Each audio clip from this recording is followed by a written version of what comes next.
love, ang dami mong pinadalang flowers. Ito naman, napaka-OA.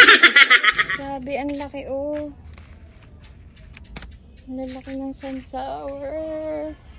Ang laki, oh. Grabe. Ang gaganda.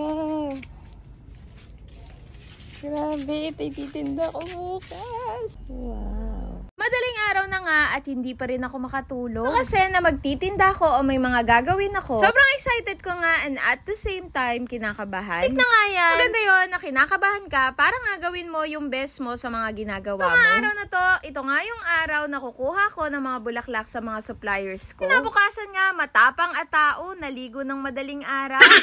At 6 AM nga ng umaga, nag-set up na nga kami ng kaibigan ko dito nga sa may Kalumpit Crossing. Nakabahan nga lang kami dahil medyo umaambon nga at baka magtuloy hanggang umaga. Wala naman kaming magagawa kung umulan man. Ayun nga, nabili na namin yung mga paninda namin para sa Valentine's Day. Kaya go lang kami ng go, bahala na si Lord. Last year pa nga kami nagtinda ng mga flowers, chocolates, and pastries. Ngayon nga ang Hearts Day ay eto na naman nga kami. Kaya naman, hanggang wala pa sa aming nag-a-abroad, tuloy lang ito.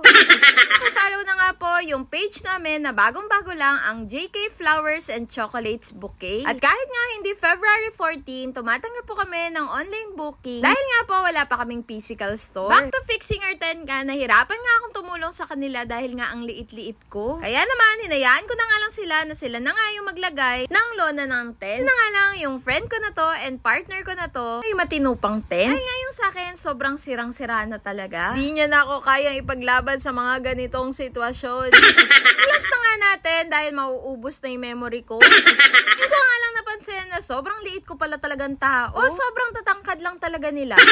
Grabe, inumaga na kami, hindi pa rin kami tapos mag-ayos ng tent.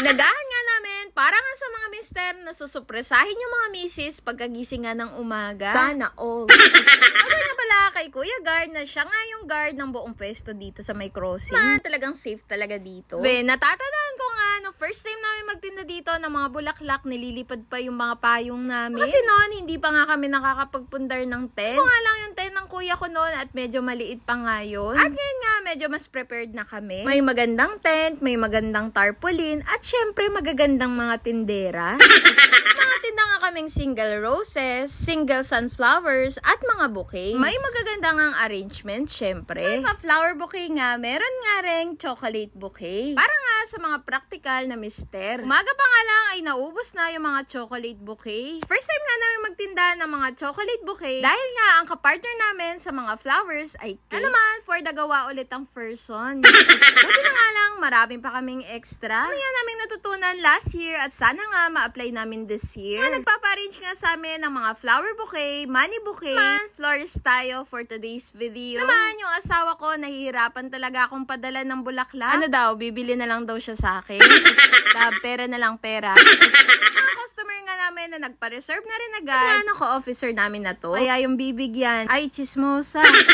Sorry po talaga sa mga online message dahil hindi po namin kayo nasasagot. Kasi nga po kami, kaya may nagpagawa nga rin sa amin dito ng butterfly bouquet. May iba nga, pagkagawa pa nga lang ng chocolate bouquet na agad-agad na. At meron pa nga mga nagpagawa ng mga money bouquet. Pati na nga rin tong ina ko, naging florist na rin. Abe, dinalo pa nga ako ng mga pamilya ko dito. Halos magsasara na nga, pero may nagpagawa pa nga ng money bouquet. Worth 5K yung pera. Sana all talaga. At dahil nga hindi ko pa nabibigyan yung ina ko ng bulaklak, kiran ko talaga siya ng isa. Ayun nga, tuwang-tuwa nga naman. Nakatawa nga dahil simple lang pasahin yung ina ko. Baklang, isa lang cookies, ay okay na nga sa kanya. Salamat nga po talaga kay Lord na sold out kami today. Nga po kaming natira kahit mga chocolates. Salamat nga rin po sa mga pamilya ko, friends ko na nag-share mga post namin. Hindi niyo po alam na napakalaking tulong po nun sa amin. At yung mga bumili po sa amin, sana po napasaya niyo po yung mga binigyan nyo. Kaya nga, hindi ko nga nakalimutan na mag-worship kay Lord. Glory po talaga sa inyo, Lord. Nako, dahil 2 hours lang naging tulog ko. Yun lang, this is Jodongo. Salamat sa panonood and follow for more.